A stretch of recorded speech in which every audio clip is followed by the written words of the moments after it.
خبر شامل کریں گے کراچی کے علاقے منزل پمپ کے قریب شاہ لطیف پولیس کی کارروائی، اسٹریٹ کرائم میں ملوث 2 ملزمان گرفتار کر لیے گئے۔ ملزمان سے کچھ روز قبل شہری سے موبائل فون اور 20,000 روپے چھینے تھے اور موبائل اپلیکیشن کے ذریعے شہری سے 3 لاکھ روپے ٹرانسفر کروائے تھے۔ تفصیلات جانتے ہیں ہمارے نمائندے شہریار شوکت سے۔ شہریار بتائے گا مزید کیا تفصیلات ہیں اس حوالے سے؟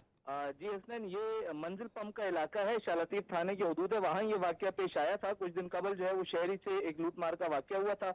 اس سے موبائل فون اور 20,000 روپے چھینے گئے تھے۔ بعد میں اس سے چونکہ موبائل فون لے لیا تھا تو آن لائن ایپ کے ذریعے 3 لاکھ روپے بھی ٹرانسفر کرا کر شہری جو ہیں وہ فرار ہو گئے، ڈاکو جو ہیں وہ فرار ہو گئے تھے۔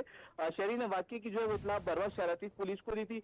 پولیس نے ٹیکنیکل بنیادوں پر کارروائی کی ہے، تحقیقات کرنے کے بعد انہوں نے کارروائی کی ہے اور جو ملزمان ہیں ان کو گرفتار کر لیا ہے۔ ملزمان سے جو رقم ہے وہ بھی برآمد کر لی ہے، 3 لاکھ روپے جو تھے جو انہوں نے شہری سے لوٹے تھے وہ بھی برآمد کر لی گئی ہے، اور اس کے ساتھ 2 عدد پسٹلز اور ان کی گولیاں، راؤنڈ وغیرہ، موبائل فون، یہ ساری چیزیں جو یہ برآمد کر لی گئی ہیں۔ شہری کی جانب سے جو ہے وہ گرفتار ملزمان کی شناخت بھی کر لی گئی ہے۔ ملزمان کے خلاف مقدمہ درج کر لیا گیا ہے، مزید تحقیقات جاری ہیں اور یہ دیکھا جا رہا ہے کہ انہوں نے مزید کتنی جی، کارروائیاں جو کی ہوئی ہیں اور کیا ان کا کرمنل ریکارڈ ہے۔ جی بہت شکریہ شہریار، آپ تفصیلات سے آگاہ کریں۔